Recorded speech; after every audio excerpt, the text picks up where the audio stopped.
Welcome to the channel, guys. We are back again, and today I'm going to be talking about the top 3 fragrances that I tried in September, so stay tuned for that. And if you like the content, hit that like and subscribe button. I really do appreciate it. Now, September was a busy month. I actually did try a little bit less or fewer fragrances than usual, so I didn't have as big a pool as I usually would for this particular video, but I was able to pick 3 clear winners. Now, I will say one honorable mention, which might give you an idea of what else is on the list. The reason I'm saying it's an honorable mention, I didn't want to have 2 from the same house, but the honorable mention is Cajun Musk by Genre Parfums, and this one is a really nice strawberry dominant fragrance, especially in the opening.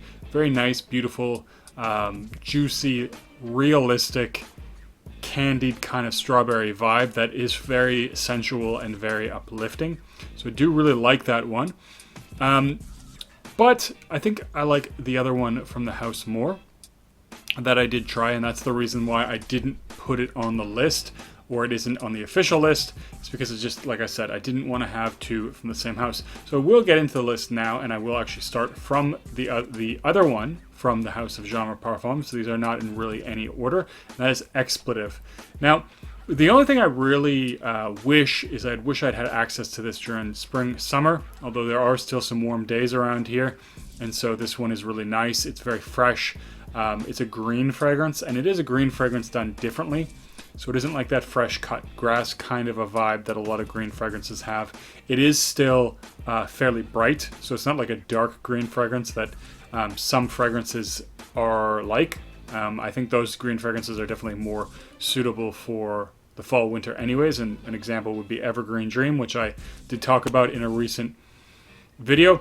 One of the things I really like about this one is it opens up with a very tart citrusy vibe. Now, I don't know if it's grapefruit or if it's like a rhubarb or something like that.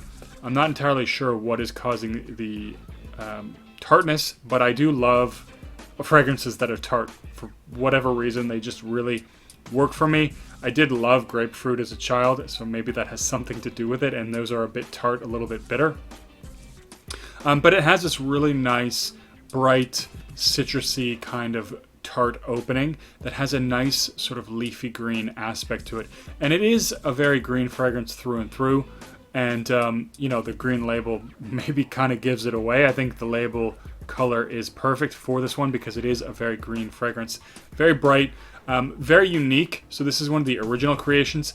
The only thing that I could even pinpoint that is at all similar is Shiso by Nomenclature, which has a very tart rhubarb and a nice, very modern green feel to it. And this one also has a very modern green feel to it. So it's not a classic, like something like, I don't know, Green Irish Tweed, or it's not a dated kind of green, which I personally can't think of anything that's actually really dated, but a very older green style fragrance. This is very modern.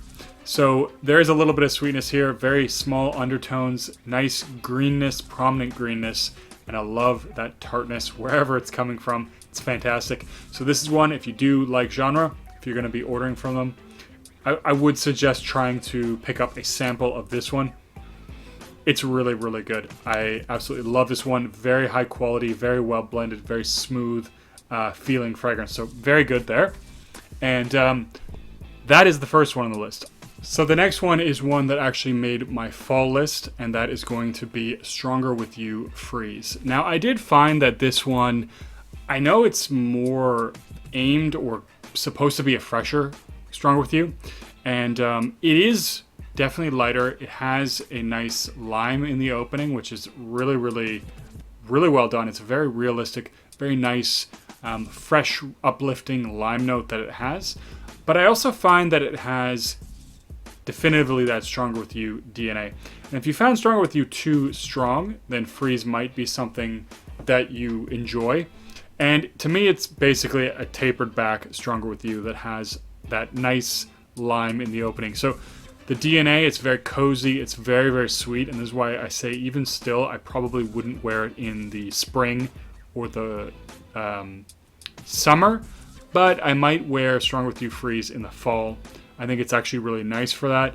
because it's not super cold yet, and it's still the time when you can easily start wearing sweeter fragrances that in the heat definitely become a little bit too cloying. And this is one that has that very cozy, very cuddly kind of thing. It's definitely good for close encounters, and I've certainly had more than a few positive comments from women with this fragrance, so it is one that they do tend to like. And this one's a little bit more subdued, so it's not as potent, it's not as strong, and I think it would fare well in the fall. So it could also be worn in the winter, although I would probably go for the regular Strong With You or Intensely, just because it's a lot colder here. But nonetheless, if you like Stronger With You, it is worth a try. And personally, I would probably only own one Stronger With You. That's me personally, just because, you know, I mean, I like the fragrance, but they aren't different enough that I personally would buy them. If you want the collection, if you want them all, then go for it. But as far as owning Strong With You and Strong With You Freeze, they are certainly very, very overlapping. So it would almost be like owning Dolce & Gabbana the 1 and the 1 EDP. There's no real reason to own the EDT and the EDP both, unless you just love them that much or whatever. But personally, I would just buy the EDP. It's kind of the same here. There are some differences. Like I said, that nice lime opening. But overall, super overlapping. And if you own Stronger With You, you can probably pass on Freeze. That's, again, my personal opinion. Now we're into the last one on the list, and maybe the best, although not sure it's the best. It's at least the second best, in my opinion, and that is Zoologist Camel. So Zoologist is a brand that I really enjoy. They're a brand that, to me, does encompass the meaning of niche. So they have fragrances that are not going to be for everyone. They're more unique. The presentation is fantastic for these fragrances. Very nice bottles, very nice cases that they come in as well. So everything about it feels luxurious, and everything about the brand is really enjoyable. And I like the concept. It's very cool. And of course, as I always say, they're Canadian, and so am I. So of course, I do kind of have a little bit of a bias towards the brand. Nevertheless, I did try Camel. And the thing with Camel is that it's an animalic fragrance that has sweet, dried, fruity aspects to it. And the biggest thing is the balance between those two. So I would find that this fragrance, and especially right in the opening, I got a bunch of the dried fruit, and then I got a bunch of that animalic nature, and I got them separately. And at that point, of course, the dried fruit, very sweet, very enjoyable. And then the animalic nature, it's a little bit stank. So some people may not like it. It doesn't smell like poo or anything, but it definitely has a very animalic quality. But what I find is that within the first 10 minutes even, that's when the dried fruits and the animalic undertones start to blend. And it's the balance between those two that's really beautiful. When you have this nice, sweet, pleasant smell with an animalic touch, it creates a very beautiful balance, and I really enjoy that. And I think ultimately, aside from the fact that there are animalic notes, it's very wearable. I know a lot of Zoologist fragrances get a sort of reputation for being unwearable or being too crazy or harsh or not very mass appealing.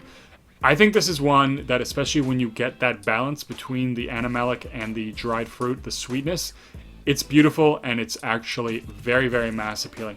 And the biggest thing I found with this one, and I want to try it a little bit more, test it out a little bit more, is that it didn't last that long, which was very surprising to me. And a lot of times these sort of fruity notes, they don't last that long. That's fair enough.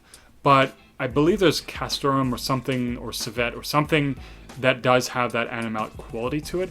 And I find animalic notes usually last a little bit longer. So when I did wear this one, I will say it didn't last more than about 6 hours, which was, you know, for the price point and for the type of fragrance it is, I would have expected a lot more from it. And so I do want to try it a little bit more, because I know sometimes fragrances act weird or crazy. But I have heard from other people that they also didn't get the best performance with it. So longevity is potentially an issue with this one, but it is a nice projector for the first couple of hours, and then it does, of course, settle down a little bit, not into a skin scent by any means, but again, The projection, not a problem. Performance or longevity potentially is a problem. I'm going to try that one out a little bit more. I want to digest it a little bit more and get a sense of it so I can do a full review on that one, because I did really enjoy it and I was pleasantly surprised by Zoologist. So I do really like the brand, and like I said, their reputation, I kind of think it's exaggerated. Things like T-Rex. T-Rex to me is actually not that harsh. It's not that in your face. Maybe there was something wrong. I had a carded sample, but maybe there was something wrong with it. I don't know. But it did seem fairly tame. So, you know, take it for what it is. I still think that's also a really, really nice one. But I'm going to end the video there, guys. Leave a comment down below. What were the top 3 fragrances that you tried this month? Let me know, and let me know if there's anything you think I should try out. And as always, don't forget to like and subscribe, and I'll see you guys in the next video.